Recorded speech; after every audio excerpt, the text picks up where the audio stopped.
종근당 주주 여러분들 반갑습니다. 강프로입니다. 자, 오늘은 종근당에 대해서 제가 이 보합권에서 계속해서 등락을 보이고 있잖아요. 그리고 고가 대비해서 하락폭이 꽤 커졌습니다. 한 20% 정도 빠졌는데, 이런데도 불구하고 제가 왜 종근당을 계속해서 밀고 있는지, 무엇보다 저는 종근당을 굉장히 좋게 봅니다. 그리고 그 좋게 보는 이유에 대해서 제가 디테일한 내용을 이야기를 드리고요. 무엇보다 얼마에 매수하는 게 최적의 타이밍을 잡을 수 있는 건지, 이 부분에 집중해서 영상을 만들겠습니다. 자, 우선 시청하시기 전에 구독과 좋아요 부탁드리고요. 그리고 무엇보다 이해가 안 되는 부분이 있으면요, 댓글로 남겨주시면 제가 다음 영상에 내용을 참고해가지고 올려드리도록 하겠습니다. 자, 시작하겠습니다. 자, 일단 종근당이 지난주 월요일이에요. 지난주 월요일날 거의 한 장중 상한가 일단 갔고요. 종가를 보더라도 25% 6% 상승해서 마감이 됐습니다. 자, 시가 대비해서 보더라도 하루에 20% 이상의 급등세를 보인 거예요. 자, 근데 이런 상황이 왜 나왔을까요? 요 내용 때문입니다. 종근당 노바티스의 1.7조 기술 수출 잭팟. 그쵸? 종근당의 지금 시가총액은 1조 5천억 정도입니다. 근데 1조 5천억에서 1.7조 기술 수출이라는 건 시가총액 이상의 수출 규모가 나왔다는 거예요. 그쵸? 이런 상황이 2015년도에 한미약품에서 있었습니다. 이때 주가가 10배 올랐어요. 10배. 근데 한미약품이 이렇게 갔기 때문에 종근당도 이렇게 갈 것이다. 그래서 이야기를 드리는 게 아닙니다. 그래서 이야기를 드리는 게 아니에요. 자, 왜 제가 종근당을 최대 10배도 갈 수 있다고 이야기를 드리냐면, 물론 정확하게 그렇게 갈 수 있다, 이렇게 이야기를 드리는 게 아니라 10배 정도의 상승도 가능하다. 근데 그 시작점을 지금부터 잡아야 된다. 지금부터 잡아야 혹시라도 10배까지 올라갔을 때 우리가 보유할 수 있다. 자, 보세요. 10배까지 올라가는 과정에서 올해 10배 간 종목 있죠? 에코프로입니다. 10배 더 갔죠? 보세요. 내가 여기 잡았다고 칩시다. 그쵸? 여기가 얼마예요? 올해 3월달인데 40만원입니다. 80만원까지 갔다가 주가가 급락해요. 여기 버틸 수 있겠죠? 이거 떨어집니다. 그럼 수익이 없이 나올 수도 있어요. 왜? 주식 투자는 심리가 그만큼 중요하거든요. 그래서 그렇습니다. 그래서 내가 어느 가격에 사는지에 따라서 내가 보유할 수 있는 폭이 달라집니다. 보유할 수 있는 폭이. 그 내용을 이해를 하셔야 돼요. 그래서 주식은요, 내가 얼마를 사는지부터 시작해야지 어떻게 사가지고 어떻게 팔겠다, 요 내용이 중요한 게 아니에요. 내가 얼마에 샀기 때문에 어떤 상황이 나와도 내가 대처 가능하다, 요 상황을 만드는 게 중요한 거라고 보시면 되고, 그런 상황에서 종근당을 보시잖아요. 그러면 지금 종근당을 봤을 때, 자, 첫 번째 과정이 있습니다. 그게 정배열로의 전환입니다. 정배열로의 전환. 종근당은 정배열로의 전환은 언제 만들었나요? 8월과 9월. 8월과 9월 달에 시장이 좋았나요? 안 좋았죠. 주식 시장은요, 요렇게 돼요. 그쵸? 8월, 그쵸? 안 빠진 것 같지만 8월 초반에 급락 구간이 한번 있었고요. 에코프로도 당연히 박살 났겠죠. 그리고 9월 달에 급락, 10월 달에 급락, 이제 11월 달 들어서 반등을 보이고 있습니다. 그러면 이 과정에서, 그쵸? 종근당은 상승세를 보이면서 신고가를 만든 거예요. 근데 그 초입 과정이 정배열로의 전환에 있었다는 거고, 그리고 나서 어떤 부분이 발생했느냐? 재료가 나오면서 급등을 시켰다는 거예요. 그러면 우리는, 자, 신고가, 매물 나와야 되니까 안 따라가죠. 빠집니다. 그쵸? 이게 뭐예요? 눌림목이죠. 그럼 눌림목에 대한 정의를 제가 딱 내려드릴게요. 눌림목에 대한 정의는요, 한 가지로 보시면 됩니다. 거래 터진 장대 양봉 이후에 거래가 줄면서 조정을 받는다. 요걸 가지고 눌림목이라고 하는데, 이거 아닙니다. 이거 아니에요. 거래 터진 장대 양봉 이후에, 그쵸? 단봉으로 딱딱딱딱딱딱딱 떨어뜨리면서 음봉으로, 그쵸? 조정을 줘요. 그러면 어떻게 되는 줄 알아요? 떨어지는 주식은 원래부터 거래가 줍니다. 그래서 세력들이 개미를 털어먹는 과정이 있죠. 그건 어떻게 털어먹는 줄 알아요? 떨어질 때 터는 게 아니라 떨어지고 횡보시키거나 아니면 떨어지고 횡보시키고 올라갈 때 터는 겁니다. 자, 그 내용 한번 보여드릴게요. CCS입니다. CCS를 보고 어떻게 보셔야 되냐면, 주가를 올리죠. 그쵸? 여기서 따라가는 놈, 단타 치는 놈, 별의별 놈 다 나와요. 근데 여기서 우리는 싹 다 버리는 거예요. 여기 매매 안 한다. 올라가는 거 확인한다. 언제까지? 조정 나올 때까지. 그쵸? 그러면 조정이 나오고 나서 어떻게 되느냐? 여기서는 안 털려요. 물려 있어도. 빠지기 시작하니까 한 번은 나오겠지. 그쵸? 그러면서 여기까지 딱 주잖아요. 그랬을 때 개미들이 우수수 털려 나갑니다. 그래서 그 털리는 것까지 확인하고, 즉 저는 반등을 확인하고, 이 구간 있죠? 정확하게 10월 30일 요날 제가 시가에 바로 CCS를 공략을 합니다. 그 내용을 먼저 확인시켜 드릴게요. 10월 30일 내용 보면, 요 내용입니다. 10월 30일, 그쵸? 시초가 매매 8시 58분에 시가에 체결되는 주문을 넣죠. 바로 CCS 10월 30일 매매 CCS 나와서 어떻게 됐나요? 시가 2.6%, 그리고 종가 21% 이렇게 나왔죠. 제가 이렇게 말씀을 드리는 이유는, 저는 시초가 매매, 즉 장시작 전에 넣는 주문은 다 그날 매도하는 게 원칙이고요. 상한가를 갔을 때는 1박 2일 코스로 보유하는 경우가 있습니다. 요거 말고는 저는 절대로 이 관련된 매매를 하지 않아요. 이 부분 절대 잊지 마시고요. 그리고 제가 매도를 하고 나니까 어떻게 되나요? 이틀 딱 쉬고 상한가 두 방 바로 보내버립니다. 바로 보내버려요. 저 이거 먹었을 것 같아요? 못 먹었어요. 그리고 나서 뭐 여기 11월 6일 날 그쵸? 이때 다시 시가에 매매해서 한 15% 정도의 수익을 추가적으로 냈는데 상한가를 못 먹는 게 아쉽죠. 아쉬운데 이건 어쩔 수가 없는 겁니다. 주식 투자에서 어떻게 모든 시세를 다 먹겠어요. 그쵸? 근데 우리가 확인해야 될 거, 개미들이 털리는 건 이렇게 털리는 거다. 내려갈 때 털리는 게 아니라 한 번 내리고 올라오잖아요. 그러면 다 털립니다. 다 털려요. 근데 이 구간을 확인해서 매매했을 때 하루에 20%도 가능하다. 그렇죠. 요 내용 확인하시고요. 자, 그리고 나서 종근당으로 다시 돌아와서 보면 자, 보세요. 신고가 만들었죠. 그리고 매물 소화 과정 나오고 이렇게 반등을 주면 갈지 말지 모르잖아요. 모르기 때문에 털리는 겁니다. 그리고 나서 상한가 가면 고가에 물리고 왜? 거래가 터졌으니까. 그렇죠. 고가에 물리고 지금 조정 주고 올리기 시작하면 여기서 다 털립니다. 또 다 털려요. 그래서 제가 그런 부분을 방지하고자 최대한 싸게 잡기 위한 전략에 대해서 계속해서 이야기를 드리는 겁니다. 그리고 무엇보다 주가는 앞을 반영하는 거예요. 종근당의 실적은 지금도 나쁜 편은 아니지만 앞으로도 좋아지겠죠. 당연히 1.7조의 기술 수출에 대한 부분이 반영이 되기 시작하면 실적은 일단 확정된 거다. 근데 그것보다 아직 발표가 안 됐잖아요. 보세요. 실적 한번 볼게요. 종근당. 그쵸? 3,960원 3,650억, 3,970억 매출 규모가 거의 요 정도 수준입니다. 그쵸? 요 정도 수준에서 계속해서 보내고 있는 거고 이건 분기 기준이고요. 1년에 한 1,000억 정도의 이익을 남기는 회사예요. 그리고 이익률도 그렇게 뭐 대박이다 그렇게 볼 수는 없지만 되게 나쁜 편도 아닙니다. 좋은 회사예요. 우량한 회사입니다. 우량한 회사인데 제가 이야기를 드리고자 하는 내용은 주가가 올라가는 건 미래 가치가 좋아지는 주식이 올라가는 거기 때문에 이런 상황, 그쵸? 유지되는 시세에서 실적에서는 주가가 올라가지 않아요. 이럴 때는 주가가 절대 올라가지 않습니다. 자, 그러면 어떻게 해야 되겠어요? 요거 보세요. 종근당. 그쵸? 지금은, 그쵸? 털리는 과정에서 우리가 어떤 식으로 봐야 될지 체크를 하는 게 첫 번째라는 거고, 그 체크를 했을 때는, 그쵸? 우리가 이미 매수를 하고 난 다음이어야 된다는 거예요. 왜? 신고가를 갖고 추가 시세도 발생했는데, 여기서 거래가 터졌고, 거래가 터졌을 때 뭐가 붙었어요? 매집 세력이 붙었다. 그쵸? 그렇으니까 주가가 올라간 거잖아요. 그러고 나서 우리가 이 구간에서는, 그쵸? 확인을 하는 겁니다. 최소한의 가격 확인을.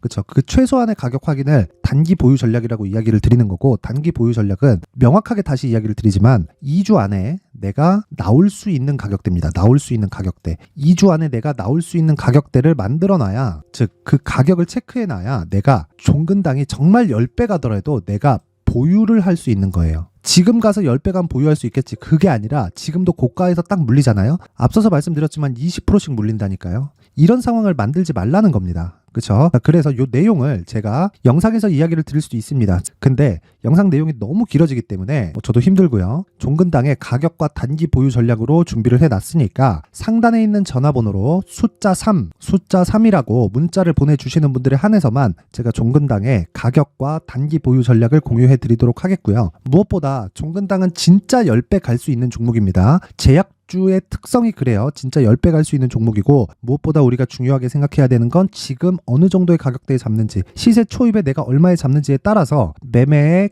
결과가 바뀔 수 있는 겁니다. 즉 보유가 어떻게 될 수 있는지까지 우리가 뒤에 가서 볼 수 있는 거니까 지금부터 준비를 해놓는 게 맞습니다. 요 내용 그쵸? 상단의 번호 확인해서 숫자 3이라고 문자를 보내시면 제가 한 분 한 분 빠짐없이 다 보내드릴 테니까 딱 내용 받아가셔서 똑같이 실행하시면 되고요. 물론 공부하셔야 됩니다. 자, 그리고 이런 과정에서 그쵸? 제가 효율에 대한 이야기를 계속 드리는데 강프로의 무료 소통방에서 계속 진행을 하고 있고요. 무엇보다 자, 강프로의 무료 소통방에서는 첫 번째 지금 현재 500분 가까운 분들이 함께하고 있고요. 그리고 이 과정에서 여기 시초가 매매 아까 전에 보여드렸죠. 단기 매매를 계속해서 진행을 하고 있고요. 그리고 무엇보다 오늘 같은 경우에는 시장이 좋았어요. 시장이 좋아서 시초가에 들어간 종목이 상한가까지 달려가는 종목도 있고요. 그리고 15%대의 급등세를 보이는 종목이 있습니다. 자, 시간 한번 확인해 보겠습니다. 11월 15일 그쵸? 오전 8시 47분, 8시 50분 그쵸? LNK바이오와 메타바이오메드 이렇게 진행이 됐고 LNK바이오 먼저 보면 자, 지금 12.75%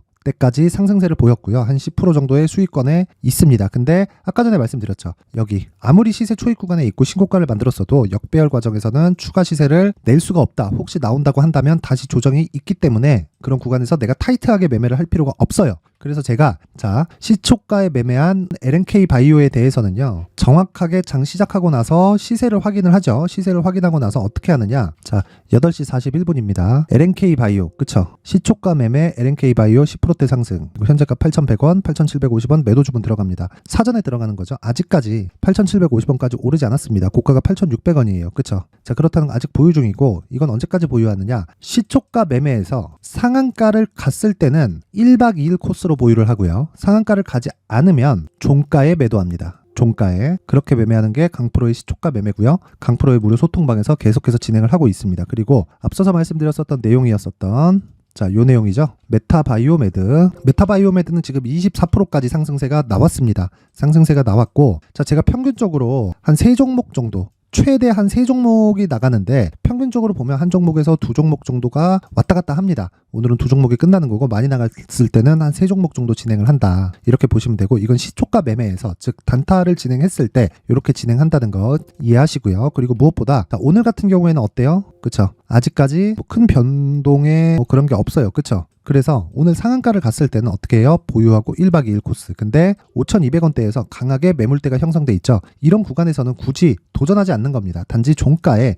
도전하지 않는다는 게, 올라갑니다 보유하세요 이게 아니라 종가에 있죠. 종가에 상한가를 들어가지 않으면 그냥 털고 나옵니다. 만약에 내일 그냥 올라가 버리면 어쩔 수 없는 거예요. 그래도 나는 20% 수익 먹고 빠졌다.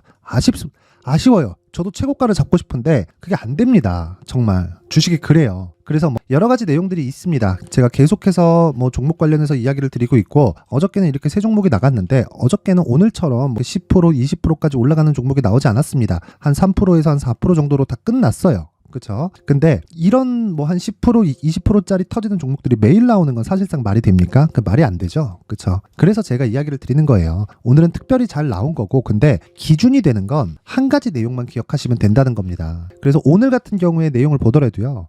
보세요. LNK 바이오 신고가 만들고 조정 이후에 상승하는 구간을 공략한 거고, 메타바이오메드 신고가 이후에 충분히 조정 딱 받고 나서 아침에 갭 뜨는 거 보고 바로 진입. 그리고 나서 상한가까지 직행. 상한가 가면 1박 2일 코스 보유. 내일 상한가 갔을 때 고가에서 치고 전 빠지고 끝납니다. X 그냥 끝. 매매는 이렇게 하는 거다. 가장 심플한 게 좋습니다. 어떤 내용을 통해서 계속해서 이걸 추적하는 건 되지만, 내가 보유하고 나서 믿기 시작하면 안 된다. 추적하면서 안 되면 어쩔 수 없어요. 근데 되는 상황만 만드는 판단하는 기간이 2주라는 거고, 그쵸? 그런 내용을 제가 강프로의 무료 소통방에서 계속해서 진행하고 있으니까, 내가 매매하는 과정에서 멘탈이 안 잡힌다, 그리고 언제 사서 언제 팔아야 될지 모르겠다 하시는 분들은 소통방으로 들어오세요. 상단에 있는 전화번호로 참여라고 문자를 보내주시는 분들에 한해서만 제가 강프로의 무료 소통방 입장 링크를 공유해 드리도록 할 테니까, 시청하시는 모든 분들이 참여라고 문자 보내서 모두 성공 투자하셨으면 좋겠습니다. 그리고 다시 한번 말씀드리지만, 종근당은 이제 시작입니다. 진짜 10배 갈 수 있고요. 내가 얼마에 잡는지에 따라서 10배 가는 시세가 진짜 나왔을 때 내가 보유할 수 있는 환경이 되는 겁니다. 이 부분 잊지 마시고요. 그리고 이런 부분 이해했을 때 모든 분들이 성공 투자하실 수 있을 겁니다. 이제 23년도 다 끝나가지만 매매를 하시면서 스트레스를 받으시는 분들이 있을 수 있습니다. 시장이 항상 그렇긴 하지만, 그래도 제 구독자분들과 시청해주시는 분들을 위해서 앞으로 차기 주도주가 될 수 있는 대시세 종목을 준비를 해왔습니다. 단타나 짧은 수익만을 쫓다 보면요, 잦은 손절로 계좌가 망가지는 건 순식간이고요. 그만큼 수익하고는 거리가 멀어지겠죠. 장기간 유지하기가 어렵기 때문입니다. 결과적으로 주식시장에서 돈을 벌기 위해서는요, 어떤 계기를 만들어야 되는데, 그 계기는 한 종목에 비중을 실어서요, 수익을 보는 것 말고는 없습니다. 쓸데없이 잦은 매매를 하지 말라는 이야기고요. 그리고 한 종목에 비중을 실을 수 있어야 된다는 겁니다. 그런데 이 비중을 실는 과정에서 성장 산업군에 대한 이해가 필요하다는 겁니다. 이 부분을 반드시 기억을 하셔야 돼요. 이런 성장 산업에 대한 구조와 제가 앞서 말씀드렸던 신고가 그리고 선반영 구조에 대해서 이해를 했을 때 이런 매매를 할 수 있게 됩니다. 2월 7일 강프로의 대시세 종목으로 에코프로 매수가는 17만원 이에서 진행이 됐고요. 그리고 목표가는 50만원부터 자율 매도 구간으로 잡았죠. 예상 수익 범위가 200% 이상으로 되어 있는데, 신고가 이후에 선반영 평균치가 200% 이상이기 때문에 그렇습니다. 그런데 에코프로가 2차전지 양극재 기업이죠. 2차전지 양극재는 친환경이라는 범주 안에 속해 있다고 보시면 됩니다. 근데 제가 항상 이야기를 드리죠. 시세는 항상 연결된다고요. 앞으로 나올 대시세 종목도 이런 친환경이라는 성장 산업군에 포함되어 있어야 됩니다. 자, 이런 성장 산업군에 포함되어 있는 걸 확인한다면 이 내용처럼 세 가지의 공통점을 가지고 있습니다. 1년에 많은 종목이 발생하지 않고요. 그리고 세력들의 장기간 매집 구간이 확인돼야 되고, 그리고 상승하기 시작하면 평균적으로 3개월 정도의 상승 구간을 보이기는 하지만 제가 2개월이라고 작성을 해온 건 한 가지 내용 때문입니다. 한 달은 확인하는 과정이 필요하기 때문입니다. 이게 무슨 얘기냐면 성장 산업에 대한 부분, 그리고 이런 공통점, 여기다가 기술적인 내용을 다 포함을 시키더라도 절대적으로 가격이 우선적으로 반영이 되는 것이기 때문입니다. 에코프로도 마찬가지예요. 장기간 하락하면서 최악의 국면을 거쳐왔고요. 이 구간에서 먼저 하락을 했다는 건 앞서 말씀드렸던 내용처럼 고가에 대한 부분이 아니라 저가, 즉 나쁜 부분을 반영한 이후에 신고가를 발생을 시켰다는 건 앞으로 좋을 부분을 반영이 되고 있다는 거죠. 그런데 본격적인 시세는 신고가 이후라고 말씀을 드렸고, 지금은 매물 소화 과정을 보내고 있습니다. 앞서 말씀드린 대로 가격 먼저 분석을 끝냈죠. 그리고 나서는 정부 정책의 방향과 맞는지를 체크를 해야 되는 겁니다. 2023년 대시세 종목인 에코프로도요, 정부 정책의 방향에 맞는 종목이라고 볼 수 있겠죠.